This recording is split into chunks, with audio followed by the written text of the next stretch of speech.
Көптеген ер адамдар бір маңызды шындықты білмейді. Ер адамның жыныстық мүшесі де уақыт өте өзгереді, қартаяды.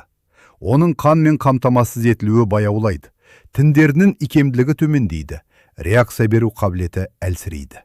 Бұл сүйек, бұлшықет немесе жүрек секілді табиғи физиологиялық процесс.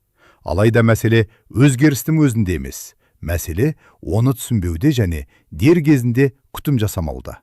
Сол кезде салдары байқала бастайды. Эрекция әлсірейді, сезімталдық төмендейді, көлем мен сенімділік азаяды. Мен ұзақ жылдар бойы егде жастағы ер адамдардың денсаулығын бақылаумен айналысқан дәрігер ретінде жиі бір жағдайды көремін. Көпшілігі интимдік қиындықтарды жаспен байланыстырады. Бірақ шын мәнінде себеп көбіне күнделікті әдеттерде, ақпараттың жетіспеуінде немесе байқамай жасалған қателіктерде жатады.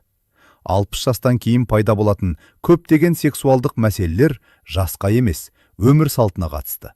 Жақсы жаңалық, кішкентай өзгерістердің өзі интимдік денсаулықты айтарлықтай жақсарта алады. Бүгін мен сіздерге егде жаста ер адамның сексуалдық денсаулығына әсер ететін, ең жиі кездесетін 6 қателік туралы айтып беремін. Ең бастысы, оларды қалай түзетуге болатынын қарапайым әрі қауіпсіз жолмен түсіндіремін. Соңында табиғи құрамдарға негізделген қарапайым үй рецептімен бөлісемін. Ол қан айналымын қолдауға көмектесуі мүмкін. Егер сіздің жасыңыз 60-тан асса, бұл ақпарат дәл сіз үшін. Қате номер 1. Интимдік өмір енді аяқталды деп сену. Бұл ең кең таралған әрі ең қауіпті жаңсақ пікір. Көп ер адам бір сәтсіздіктен кейін немесе қарым-қатынаста алыстау сезінген соң, менің интимдік өмірім аяқталды деген ойға келеді. Осы сенім орныққан сәттен бастап, дене де соған бейімделе бастайды. Жыныстық мүше тірі тін. Ол тұрақты қан айналымын, ынталандыруды қажет етеді. Жүрек пен бұлшықет секілді қолданылмаған жүйе әлсірейді. Ер адам өзін тоқтатса, қызығушылықтан, жанасудан, өзін ынталандырудан бас тартса, қан айналымы төмендейді. Оттегі жеткізілуі азаяды. Сезімталдық кемейді. Тіндер қатая бастайды. Бұл медицинада әрекетсіздік салдарынан болатын әлсіреу деп аталады. Ол жастан емес, күтімнің болмауынан туындайды. Бақытымызға қарай бұл үрдісті тоқтатуға болады. Тіпті кейде кері қайтаруға да мүмкіндік бар. Ол үшін міндетті түрде жыныстық қатынас қажет емес. Жамбас бұлшықеттеріне арналған жаттығулар, саналы өзін өзі ынталандыру, қан айналымын жақсартатын әдістер бәрі пайдалы. Бұл тек физиология мәселесі емес. Сексуалдық ер адамның өзін бағалауының, өмірлік қуатының бір бөлігі. Оған көңіл бөлмеу тек денеге емес, көңіл-күй мен өзіне деген сенімге де әсер етеді. Мен қайтадан өмірге қызығушылық таныта бастаған көптеген ер адамдарды көрдім.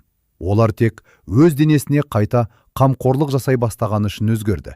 Бұл жас болуға тырысу емес. Бұл өз құндылығын түсіну. Сіздің денеңіз әлі жауап бере алады. Функцияны сақтауға болады. Бірақ ол үшін кеш болды деген сенімнен бас тарту қажет. Себебі кеш емес.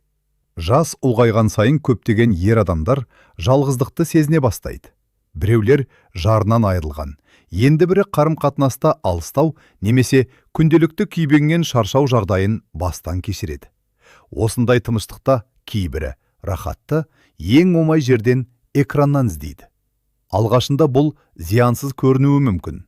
Бір бейне, тағы бірі. Бірақ уақыт өте, бұл әдет шынайы сезімді әлсіретіп, денені нақты тәжірибеден алыстата бастайды. Ми өте күшті, жылдам және жасанды стимулдарға үйреніп кетсе, шынайы жанасу, тірі эмоция бұрынғыдай әсер бермей қалуы мүмкін. Жақындық кезінде қалауы бар сияқты көрінгенімен, дене толық жауап бермейді. Эрекция әлсірейді, байланыс жоғалады. Көп адам мәселе денесінде деп ойлайды. Алайда кейде мәселе ми қабылдаған әдетте болады. Уақыт өте бұл ұялу, өзім бағаламал сезімдерін күшейтуі мүмкін. Шешімі бәрін тыйып тастау емес. Бұл тепе-теңдік орнату. Экрандағы стимулды азайту, денеге қайтадан шынайы сезінуге мүмкіндік беру. Қиялды, жанасуды, қарым-қатынасты қайта жандандыру. Асықпай сөйлесу, зерттеу, сезіну, қалауды қайта тірілтеді. Себебі шынайы рахат жалғыз көргенде емес, бірге сезінгенде пайда болады. Қате номер 2. Дене толық дайын болмай тұрып, жақындыққа асығу. Бұл туралы сирек айтылады, бірақ тәжірибеде жиі кездеседі. Кей ер адамдар сәтті жіберіп алмау немесе серіктесін ренжітпеу қорқынышымен толық дайындықсыз жақындыққа кіріседі. Ал бұл ұсақ нәрсе сияқты көрінгенімен ұзақ мерзімді әсер қалдыруы мүмкін. Ер адамның жыныстық мүшесі нәзік, қанға толатын тіндерден тұрады.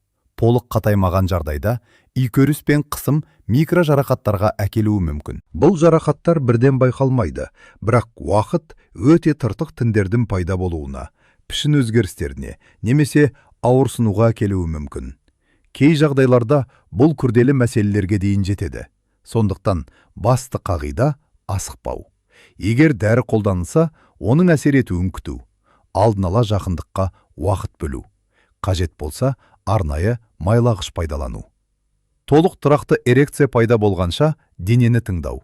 Бұл әлсіздік белгісі емес. Бұл жетілгендік пен өз денеңе құрмет.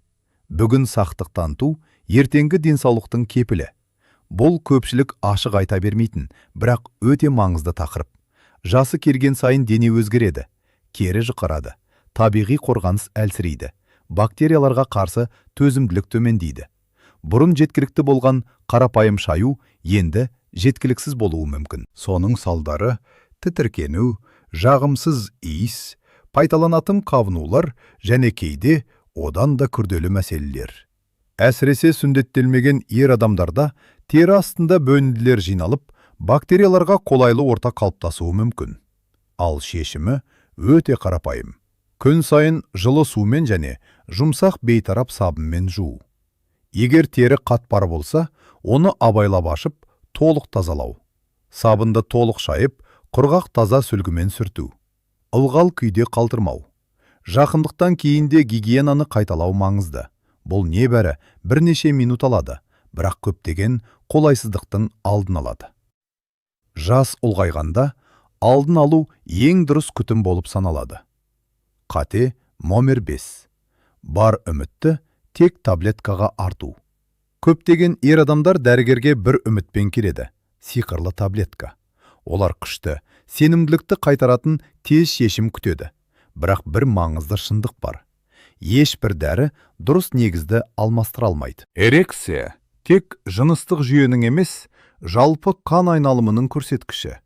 Егер қан тамырлары әлсіресе, немесе бітелсе, мәселе қалауда емес, ағзаның жалпы жағдайында болуы мүмкін. Темекі, алкогольді шамадан тыс қолдану, ұйқының жетіспеуі, созылмалы стресс, бәрі тамырларға әсер етеді. Кейде эректильді қиындықтар жүрек қан тамыр мәселелерінің алғашқы белгісі болуы мүмкін.